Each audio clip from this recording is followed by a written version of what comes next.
In the peaceful village of Ebu, where the calm water meets the land, a secret was left by the lake. A baby girl, forsaken by fate, her cries silenced by the whisper of the wind. They called her Elileojor, the gift of God, but no one knew just how true her name would become. As the sun set by a quiet lakeside in the village of Ebu, a baby faint cry was heard as she was abandoned by the water edge. A man and a woman approached the lakeside, drawn by the baby's cry. "Look, there by the water, is that a baby? Who would have left her here like this? So helpless, so alone. We can't just leave her here. No, we will take her in. She will be our daughter, no matter what the village says." Elileojor was taken in by her father and her stepmother, given a place to call home. But the people of Ebu were not kind. They whispered, they laughed, they called her names. To them, she was nothing more than an outsider, an outcast, abandoned and left alone. Years passed. Elileojor, now a young girl, walked through the village. Children cheered at her as she passed, mocking her. "There goes the girl from the lake, abandoned by her own mother." Children laughing at her. Who would want her? Even the water didn't keep her. Elileojor lowered her head, trying to ignore them, but the humiliation weighed on her. Elileojor, walking alone, whispering to herself, "Why am I different? Why do they hate me?" As she got home, she sat at the front of her house. She sat beside her father and her stepmother at home. She hesitated. Then she speaks softly, "Father, why was I led by the lakeside? Why do the villagers mock me?" The father sighed, looking away. There are things we don't understand, Elileojor, but remember, you are special. You are our gifts from the gods. Never forget you have a purpose. One day, everything will make sense. Years later, Elileojor, as she grows older, enduring trials from the villagers and even her own family. Now a young girl, but the trials did not end.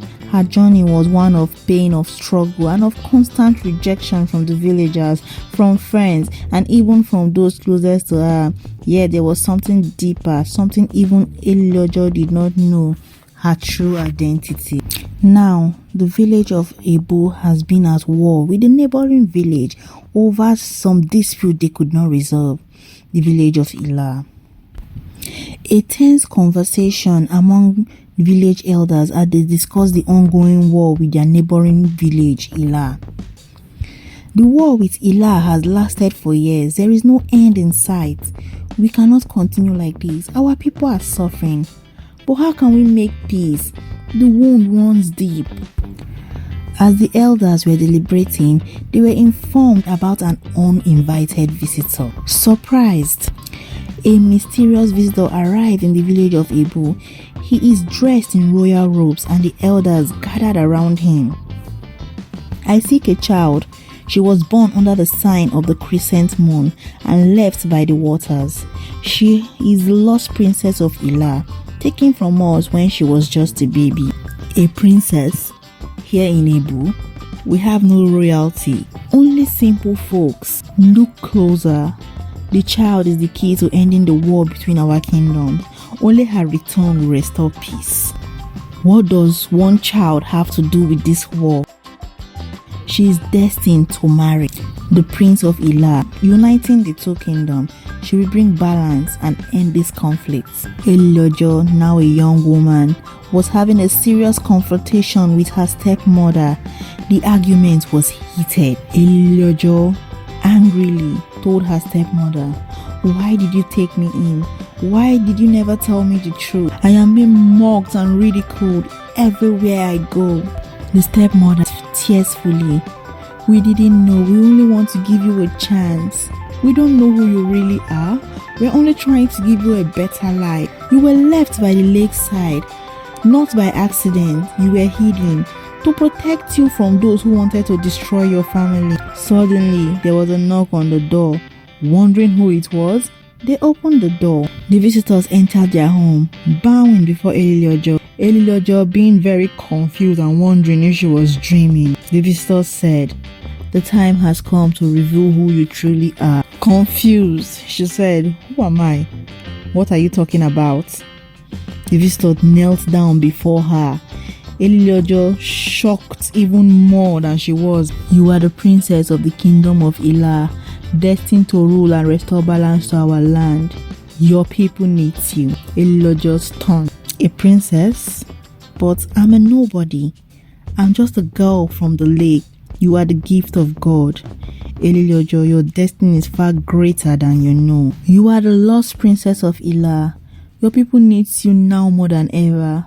Your marriage to the prince will end this war." "A princess? I'm just an outcast. And did you just say married to a prince?" "You are not an outcast. And there was a sabotage at the palace during your birth. You were stolen and ordered to be killed, but the maid couldn't bear to kill you, so she dropped you off by the riverside. We only just found out. We need you. Your people need you. Your union with Prince Emeka will heal the wound between our land.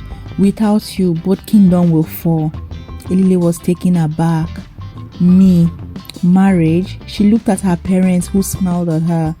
"We knew you were destined for greatness, Elileojor." With tears in her mother's eyes, she said, "End this, if you can, please."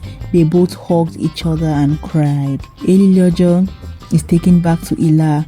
On her arrival into the kingdom of Elah, a grand palace in view, she is welcomed as a princess. Where war raged outside the palace, she met Emeka for the first time. "You are the one they spoke of, the girl who will save our people," looking deeply into her eyes. I don't know how to be a princess. I've been mocked my whole life and told I was nothing. But you are everything to us. Together we can bring peace to both our lands. You are stronger than you know, Elileojor." She nodded and they both agreed. The two kingdoms prepared for the marriage ceremony. Soldiers from the both sides laid down their weapons as the tension slowly eased. As Elileojor and Prince Emeka stood before their people, the promise of peace began to take root. The girl who was once mocked and humiliated was now a symbol of hope for both Ebu and Elah. Elileojor addressed the people of both kingdoms, standing beside Prince Emeka. "We have fought for too long, allowed the hate and pride to divide us. But today, we choose a new path. Together, we will build a future where both of our land thrives in peace." The crowd cheered as the marriage is completed and the kingdom unites. And so the war between Ebu and Elah came to an end.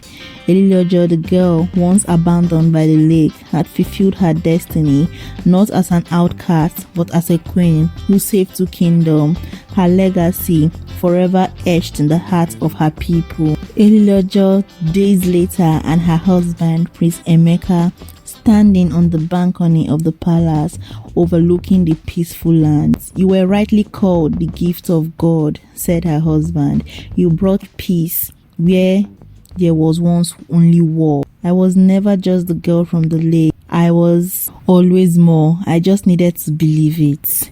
Elileojor, the princess who was lost, has now found her place. True love, courage, unity. She brought peace to a divided land, fulfilled her destiny as the gift of God.